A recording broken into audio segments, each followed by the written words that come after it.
Today we are talking about a story that's so much bigger than celebrity dating. It's a story about resilience, about survival, and about what it looks like to walk out of the darkest storm of your life and find pure sunshine on the other side. We are going to be talking about Megan Thee Stallion. We will be looking back at the complicated and ultimately traumatic connection she had with Tory Lanez, and then exploring the beautiful new chapter she has opened with NBA star Klay Thompson. This isn't just about gossip. This is about a journey of healing that has happened right before our eyes. How do you find a gentle, supportive love after experiencing a chaotic and dangerous one?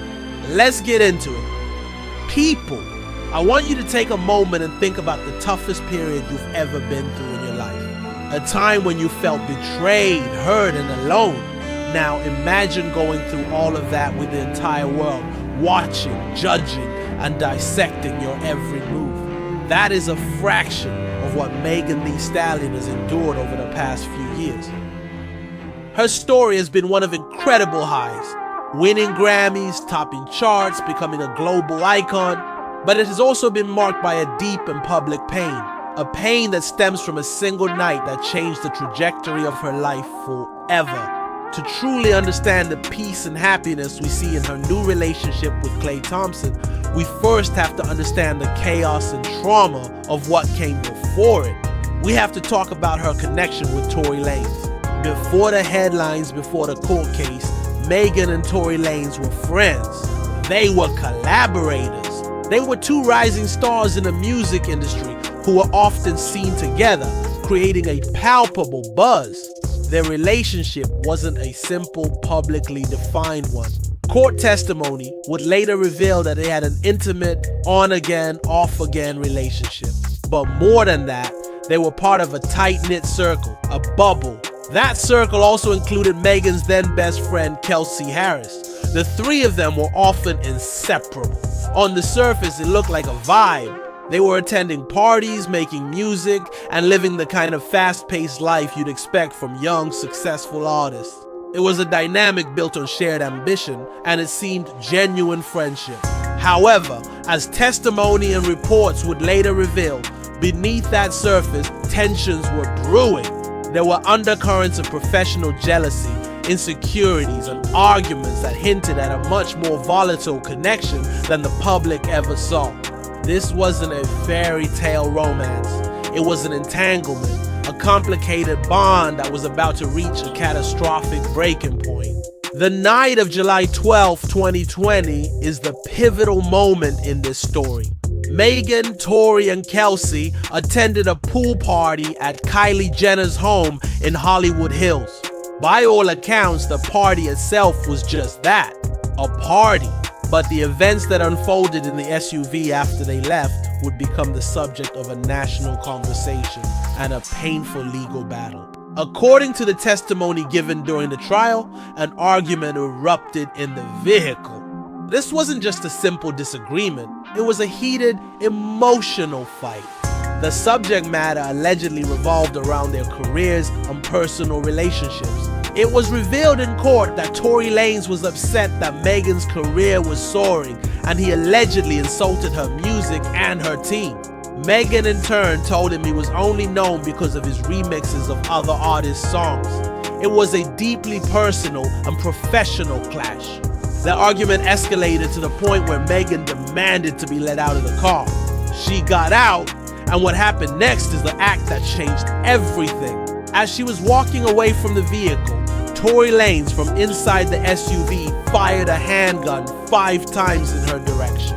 As he shot, he yelled the now infamous and chilling words, "Dance, bitch." Megan was struck by bullet fragments in both of her feet. The immediate aftermath was a blur of chaos, fear, and confusion. When the police arrived, Megan, bleeding from her feet, initially told them she had stepped on broken glass. She would later explain this decision in a tearful interview with Gayle King and in court. Megan testified that in that moment of terror, her first thought was that if she told the police there was a black man in the car with a gun, the situation could escalate into something far more deadly. Her fear of the police was, in that instant, greater than her need for immediate help. This single act of violence was not just a physical assault.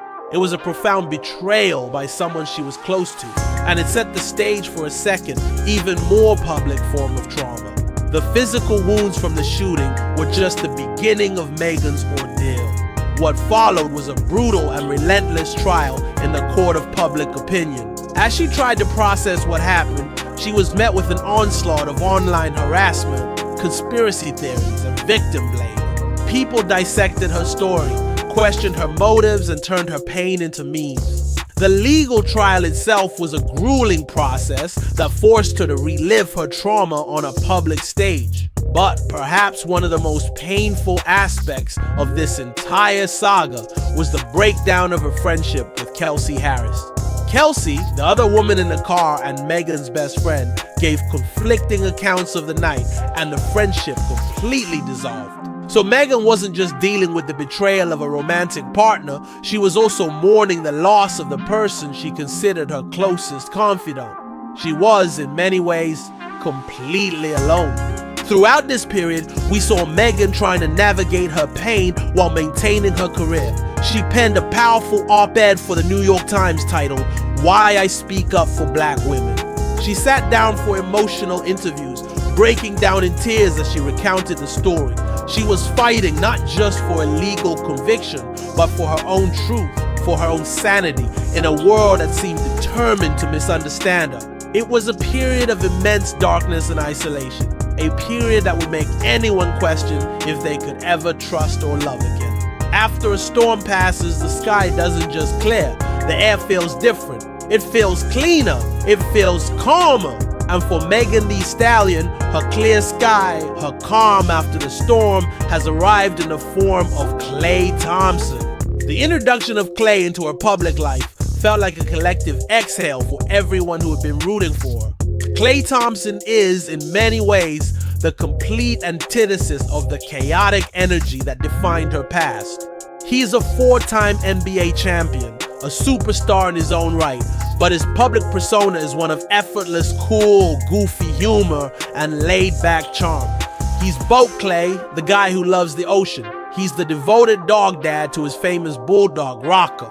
He is, by all public accounts, unproblematic, supportive, and secure in who he is. Their relationship wasn't rolled out with drama or controversy. It was revealed gently with a quiet confidence. They made their official debut at her own charity gala, where she was the one in the spotlight, and he was there beaming as her proud supporter. The dynamic was immediately different. When asked about him, Megan didn't talk about a passionate, tumultuous connection. Instead, she used words that spoke of safety and kindness. She gushed that he was the nicest person I've ever met in my life. Think about the weight of that statement coming from someone who has experienced such a deep betrayal. To find nice and to value it above all else speaks volumes about her healing journey. It shows a shift in what she seeks and values in a partner. Not drama, but decency. Not chaos, but comfort. The difference between Megan's past connection and her present relationship is a study in contrasts. It's a powerful illustration of a journey from a toxic dynamic to a healthy one. Let's look at the dynamics of support. In the past, her professional success was allegedly a point of contention, a source of jealousy and insults that boiled over in a violent argument. In her present, she is with a fellow champion who understands the pressures of performing at the highest level. There is no sense of competition, only mutual admiration. Klay celebrates her success. He doesn't feel threatened by it. He's with a partner, not a rival. Let's look at the public versus the private. The previous connection was plagued by public drama, by he said, she said battles online, and ultimately by a televised court case. It was messy, and every detail was fodder for public consumption. Her relationship with Klay is the opposite. They share curated happy moments, a golf date, a boat trip, but their love story feels protected. It feels private. They're building something for themselves, not for an audience. And finally, let's talk about safety. The night of the shooting was the ultimate violation of physical and emotional safety. It was an act of violence born from a toxic argument.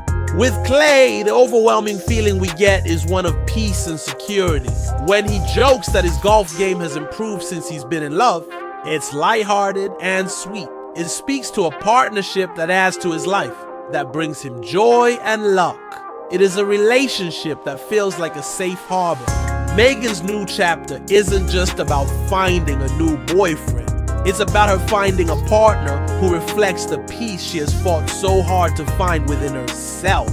It's a testament to her strength that after enduring one of the most public betrayals imaginable, she did not close her heart off. Instead, she healed, she grew, and she allowed herself to be loved in the gentle, supportive, and kind way that she has always deserved. This story is a powerful reminder that your past traumas do not have to define your future happiness. Megan's journey shows us that it is possible to emerge from an incredibly dark place and find a love that is peaceful, respectful, and joyful. It's a new era for her, not just in her music and her career, but in her heart. And honestly, we absolutely love to see it. What do you all think about this journey? What does this story of resilience and finding love after trauma mean to you? Let me know your thoughts down in the comments. Let's celebrate this beautiful new chapter for her. As always, thank you for watching Extra Hot Topic. Don't forget to like, subscribe, and hit that notification bell. I'm your host, and I will see you in the next video.